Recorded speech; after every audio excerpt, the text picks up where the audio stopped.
Bismillahirrahmanirrahim. Setelah kita tadi sama-sama membacakan surat Yasin yang tujuannya adalah pahala baca tadi mudah-mudahan diberikan pada almarhum dan almarhumah orang tua kita semua, pada khususnya umumnya bagi kaum muslimin wal muslimat pada umumnya.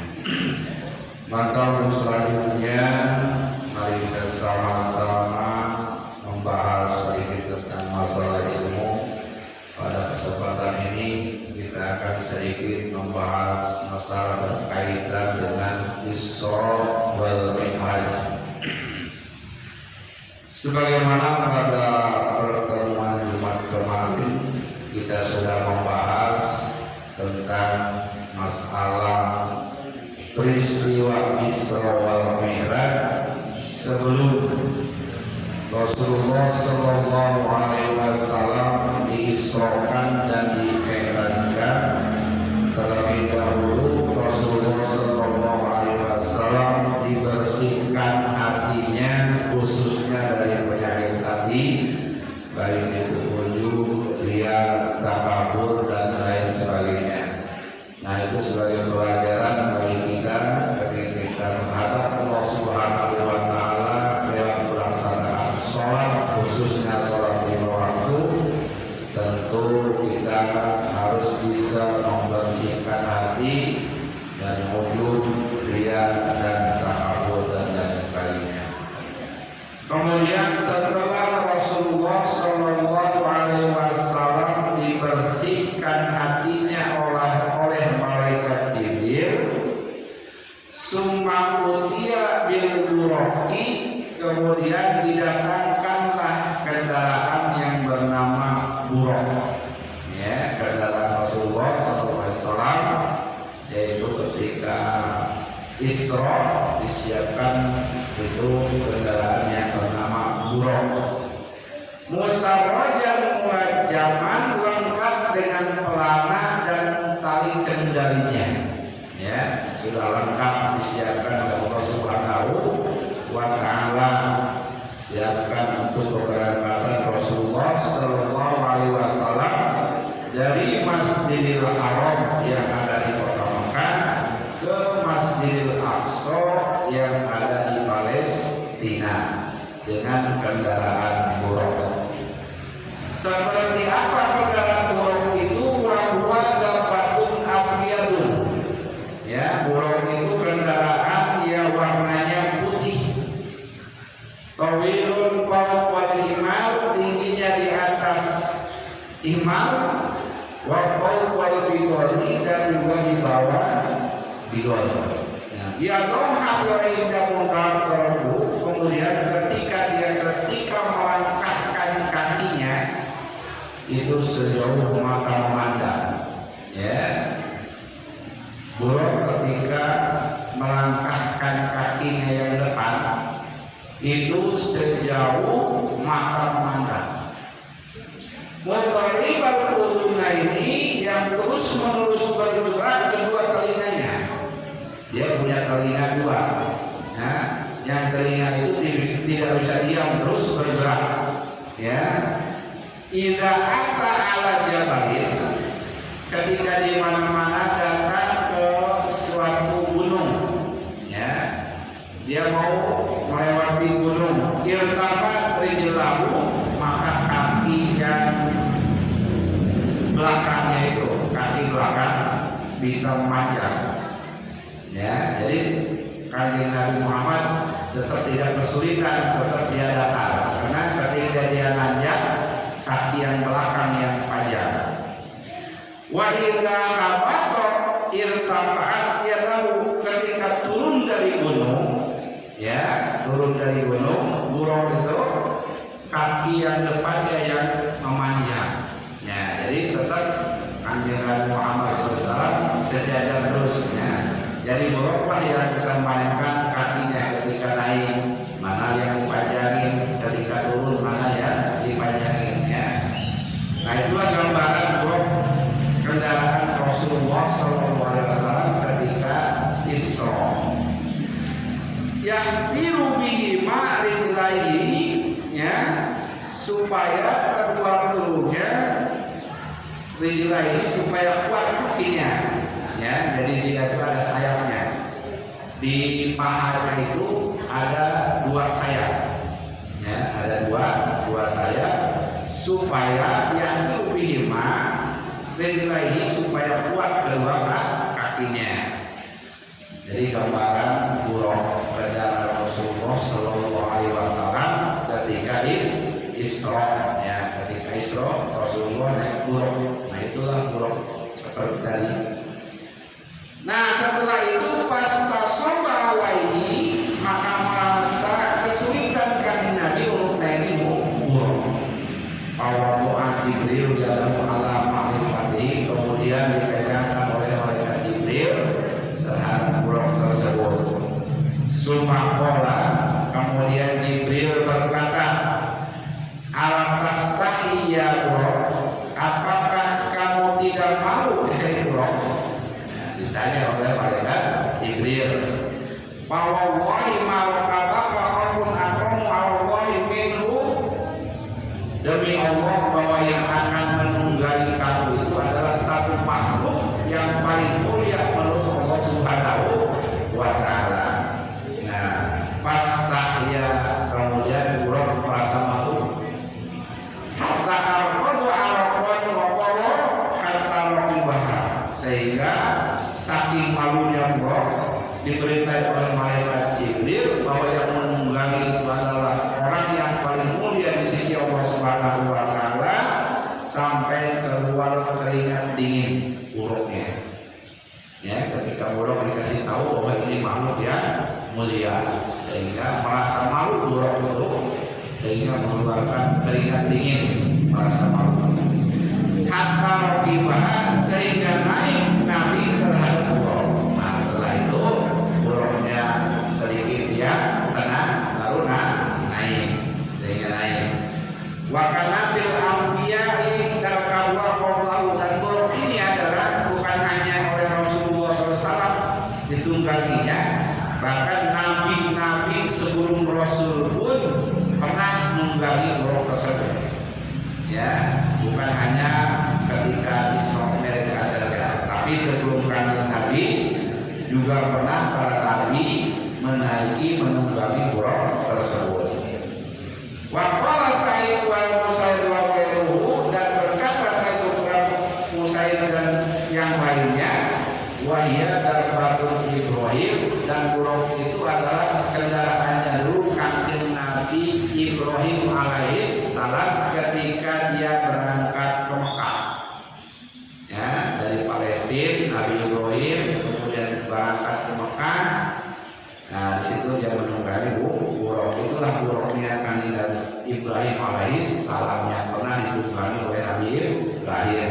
Nah, kita ketika berangkat menuju Mekah. Para hadirin kaum muslimin rahimakumullah, setelah kita mengenal namanya buruk, ya, kemudian Rasulullah Shallallahu Alaihi Wasallam sudah naik ke atas buruk.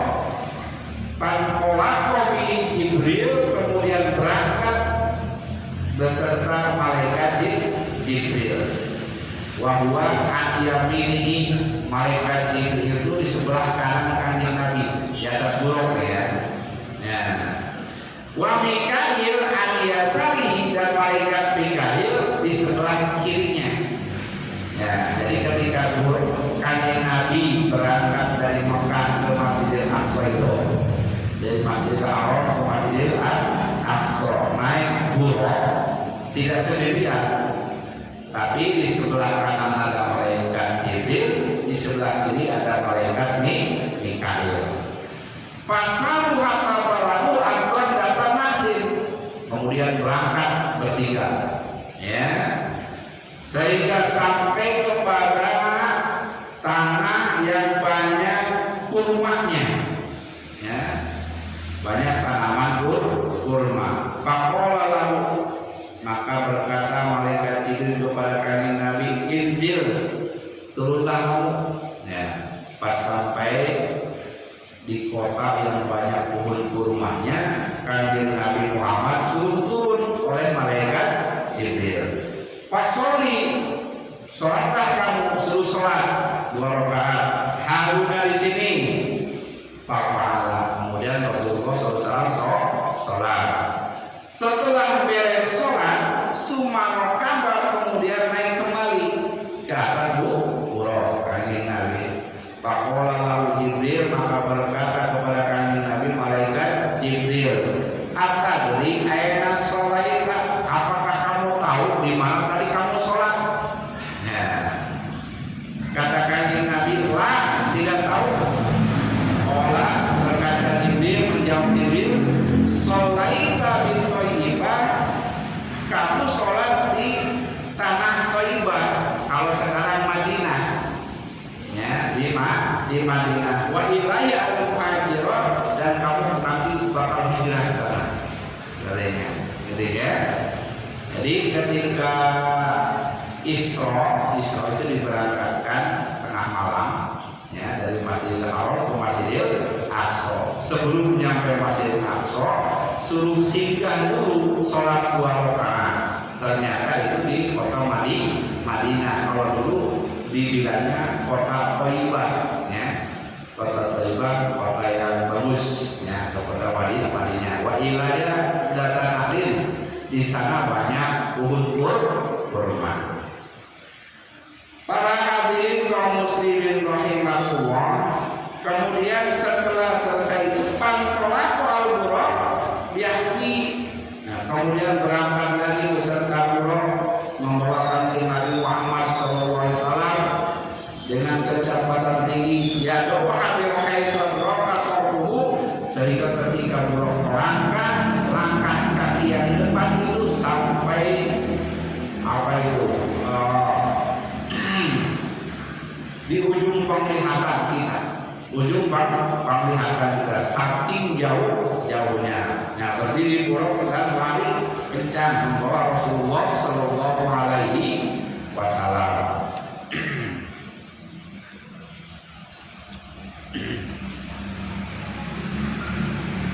Faqala lahu Jibril, ya, sama tadi membawa buruk pada kanjeng Nabi Muhammad Sallallahu Alaihi Wasallam. Faqala lahu Jibril, maka bertanya kepada kanjeng Nabi Jibril, malaikat Jibril, ya, kemudian injil turun kamu, ya Muhammad, fasoli hamuna, sholat dulu di sini. Maka Rasulullah SAW fa'ala, mengerjakan sholat dulu. Beres sholat, summa raqaba, kemudian Rasulullah naik lagi. Faqala lahu Jibril, kemudian Jibril berkata kepada kanjeng Nabi Muhammad sallallahu alaihi wasallam, atadri aina sholaita, apakah kamu tahu kamu sholat di mana? Apa tadi sholat di mana? Qala la, saya tidak tahu, kata Rasul. Qala sholaita bi Madyan, sholat di kota Madyan, indah syajaratul Musa, dekat di bawah pohon tempat bernaungnya Nabi Musa. Ya, beres turun di Madinah tadi, berangkat lagi, kemudian turun lagi di kota Madyan, ya, di kota Madyan, depan atau bukan Madyan, tapi betul di kota Madyan, indah syajaratul Musa, dekat pohon tempat bernaungnya Nabi Musa. Nah, kemudian setelah selesai itu ditanya, naik kanjeng Nabi, pantolak al-buraq yahwihi, kemudian buraq berangkat lagi dari tempat tadi singgah, berangkat lagi membawa Rasulullah Sallallahu Alaihi Wasallam. Sumaqala lahu Jibril, kemudian Jibril berkata kepada kanjeng Nabi, inzil, turun lagi kamu. Nah, turun lagi. Fasoli, maka sholatlah kamu. Fa'ala, maka mengerjakan sholat Rasulullah Sallallahu Alaihi Wasallam. Suruh sholat oleh malaikat Jibril, yang pertama di Madinah, yang kedua di Madyan. Summa raqaba, kemudian naik lagi setelah selesai sholat tadi. Qala lahu, bertanya malaikat Jibril kepada kanjeng Nabi, atadri aina sholaita, apakah kamu tahu kamu sholat di mana tadi? Qala la, saya tidak tahu. Qala, menjawab Jibril sholaita bi Turisina, kamu sholat di Gunung Turisin. Ya, hai sukallama Musa, tempat Allah berfirman atau berkata bersama Nabi Musa. Ketika Allah ngomong pada Nabi Musa di Gunung Turisina, ya, berbicara kepada Nabi Musa. Pertama di Madinah, kedua di Madian, ketiga di Gunung Turisina. Summa balagu Arbon, kemudian naik lagi summa balagu Arbon kepada lalu Sol Asyam. Kemudian setelah selesai tadi turun lagi di satu negeri yang banyak gedungnya, ya, satu negeri yang banyak gedung-gedungnya, gedung-gedung tinggi. Faqala lahu Jibril, maka berkata Jibril kepada Nabi, inzil, turun kamu, fasoli dan sholat kamu. Maka sholat Faqala, kemudian sholat Rasulullah Sallallahu Alaihi Wasallam. Beres sholat Sumarkaba, kemudian naik buruk, bantuan Rasulullah diakui kemudian dibawa oleh buruk Rasulullah Sallallahu Alaihi Wasallam. Ketika di perjalanan di atas buruk, Faqala, kemudian Jibril berkata, Anta di aina sholaita, apakah tahu kamu sholat di mana tadi? Qala, jawab Nabi, tidak tahu. Qala sholaita bi Baitil Lahmin, di Bethlehem, ya, di Bethlehem. Ulida Isa bin Maryam, tempat dilahirkannya Kanjeng Nabi Isa bin Maryam. Ya, yang pertama tadi di Madinah, kedua di Madian, ketiga di Turisina, dan keempat di Bethlehem. Ya, di tempat kelahiran Kanjeng Nabi Isa.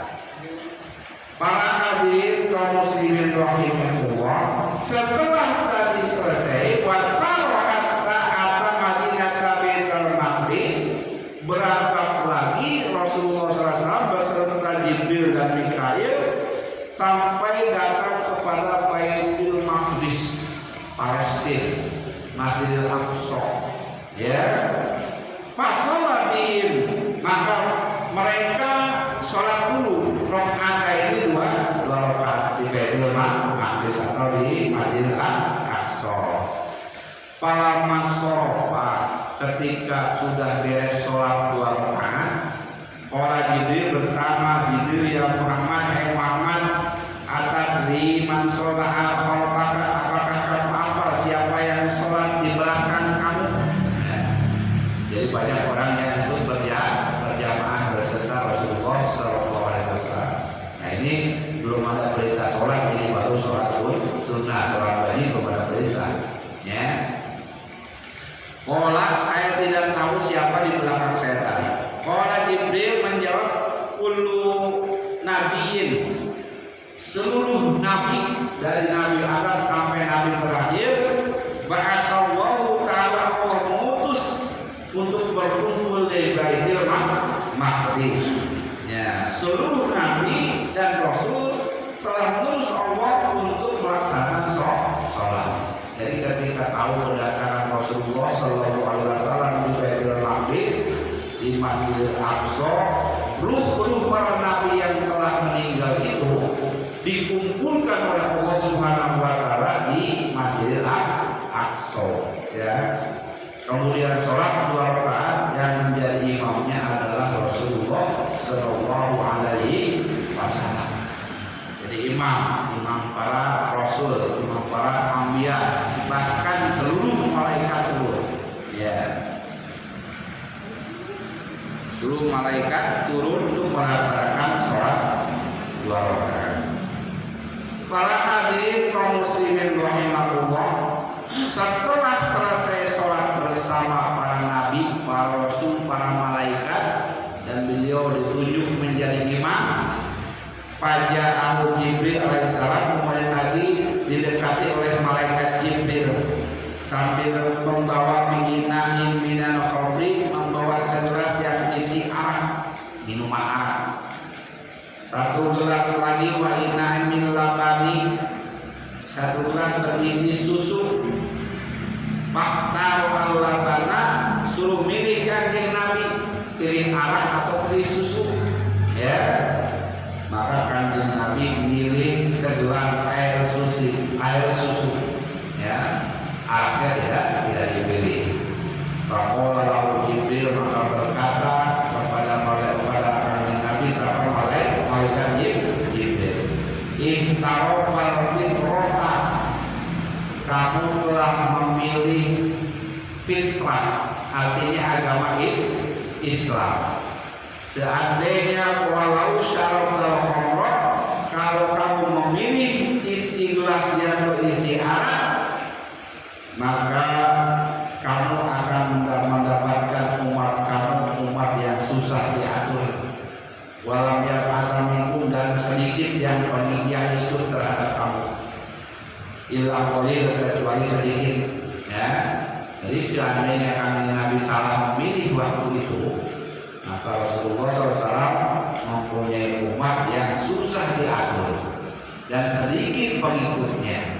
Untung dia memilih air susu, sehingga itu adalah simbol, adalah kesucian atau fitrah, ya, agama Islam yang dipilih oleh Rasulullah Shallallahu Alaihi Wasallam. Nah, beres diberikan tadi dua pilihan ro'a an-yasari sokhrati, Rasulullah melihat kepada sebelah kiri batu besar, ya, sebelah kiri batu besar. Al-Huril Ain, di situ ada bidadari.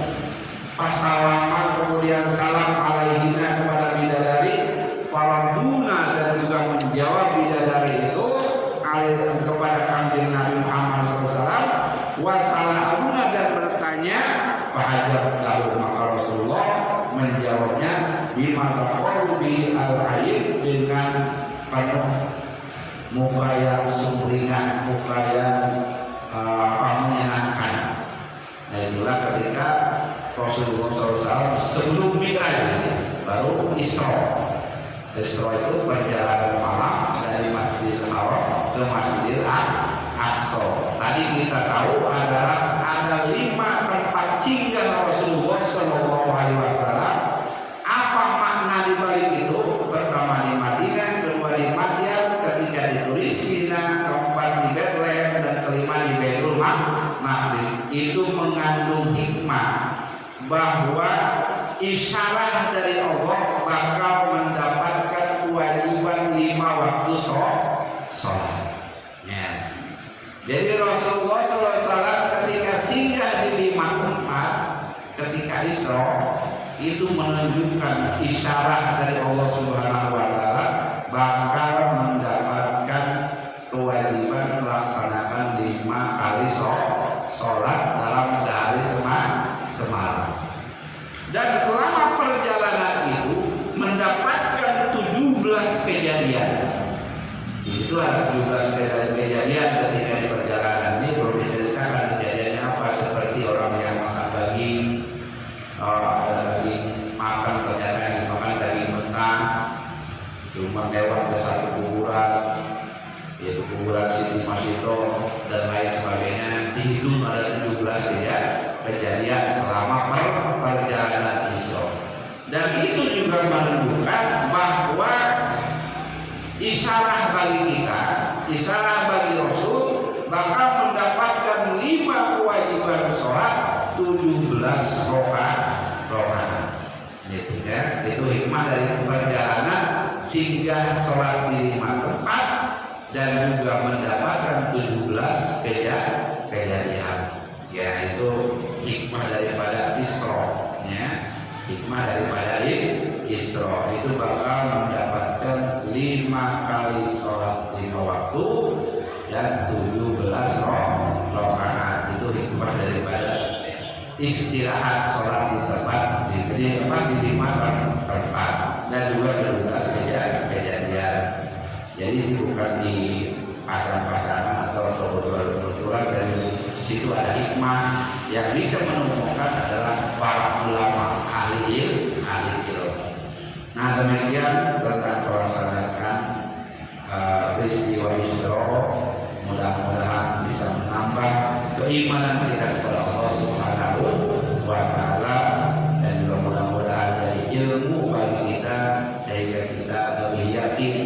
beriman kepada Allah Subhanahu wa taala dan Rasul sallallahu